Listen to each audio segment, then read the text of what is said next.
Hello. I am here with a warning about Penn State offensive tackle Olu Fashanu. This guy is getting rated real highly, but I am worried about some of his traits and tendencies. You can definitely see the talent when you watch this guy play, but you can also see some weaknesses. So let me tell you why I'm worried about this guy. But first, let's start with the measurables.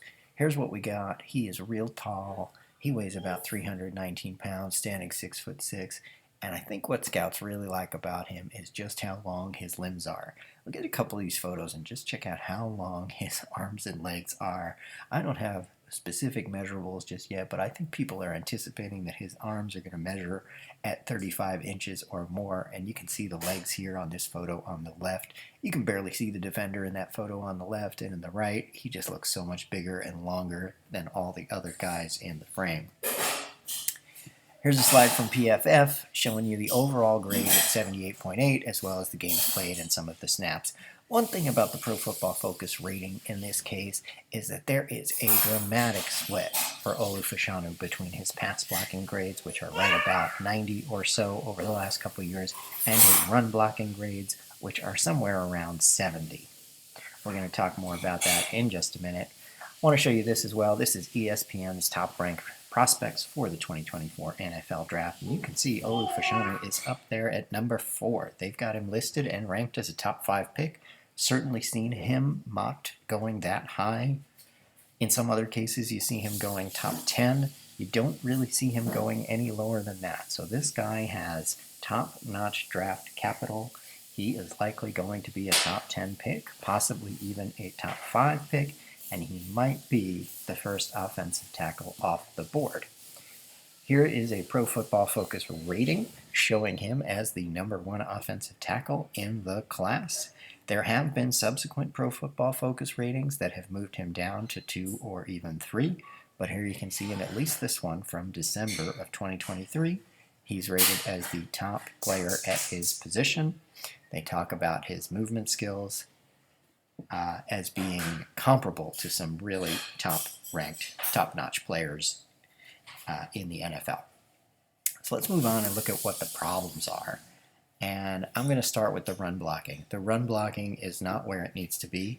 We talked about how there is a dramatic split between his pass blocking grades and his run blocking grades. When I watch this guy in the run blocking phase of the game, I see him miss a lot of blocks, sometimes dramatically. Most of the time, it looks like he's missing because he steps out in one direction and defenders are able to come back the other way underneath him, as in this clip against, I think this is Illinois here. He ends up getting a holding penalty on that play. We're going to look at another example. This one I think is Indiana, and more or less the same thing. Again, Olu is at the top of your screen, and you can see that defender gets underneath him pretty easily, is able to pick up that outside, well, I guess it's the inside arm in this case, and come through to disrupt the path of the running back.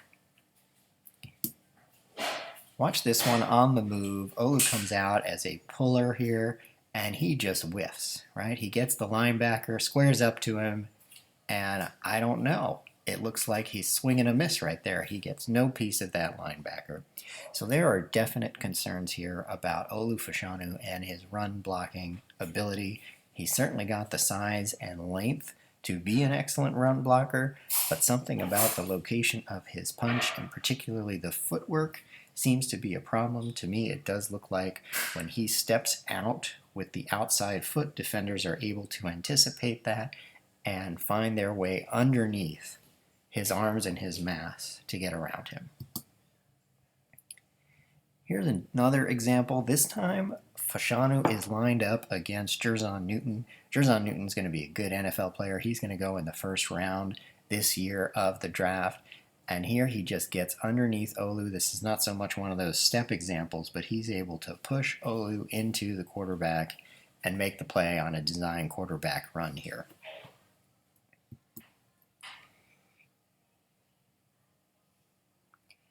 And again, in this play, we see some of the issues with his run blocking.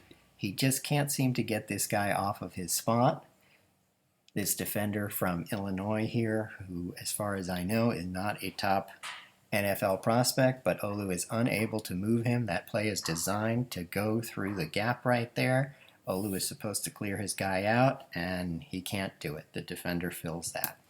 I want to look at Olu's pass blocking as well, and in pass blocking, this is where Olu shines. He's really agile. He's able to kick slide with the best of them. His mirroring ability is excellent, but as I said, I'm worried about him, and in the passing game, I am worried about his strength. And I'm showing you some clips here where he's having strength troubles. You can see him get bowled over in that clip. We're going to look at a few more where he has trouble, and I'm going to tell you why I think he has so much trouble with strength in his pass blocking. Here's a clip, one of two, from possibly the biggest game he played all year against Ohio State. He also played a big game against the University of Michigan. It's worth noting that he was excellent in the game against Michigan, but he also struggled in this game against Ohio State. And in this game, he struggled in specific situations with a power rush, with a bull rush from JT Tuimoloau, who is also going to be an NFL player one day. He's probably going to go in the first 2 rounds of the 2025 NFL draft. And you can see right here, he's able to push Olu back into the quarterback and make a play. And it wasn't the only time in this game that it happened. There's another time here, which I think we've got right here. Yep, here it is. So take a look at this one. You can see it happens again. Tuimoloau is able to just push Olu back. We'll get a closer look at it here. You can see that Olu is bigger and longer than Tuimoloau, and yet Tuimoloau is able to effectively strong arm him with a long arm and a push there. As I said, I think I know why Olu is struggling with strength in the pass game. And I think this particular clip right here against Northwestern shows why. You can see that Olu gives up some ground when he makes contact with the defender there. And that's fine. You can do that. What he needs to do is reset. And he's trying to do that. You can see he gives up a little ground, puts his feet back in the ground, and pushes. The problem is he doesn't seem to have a whole lot of strength when he resets. When you see top-notch offensive tackles, they do that kickback where they reset, but they have strength in their kickback, and their kickback slows the defender. Olu's just doesn't seem to do that. Guys are able to keep walking him back, put him on skates, and move back towards the quarterback. So all in all, those are the 2 real problems that I see with Olu's game. I think he's got a lot of work to do in run blocking, where he seems to miss his targets, perhaps by overstepping with that outside foot, allowing defenders to come under him. And I think he needs to find a way to get more strength in the pass game against power rushes. Probably not a weight room issue. It's probably a posture and flexion issue in his legs and ankles. Perhaps an excellent offensive line coach could iron that out. I am not saying that Olu has no potential or that he will necessarily be a disaster at the NFL level. What I am saying is that he's got a lot more bust potential than some of the other guys we're looking at inside the top 10 or even the top 5 of the 2024 NFL draft.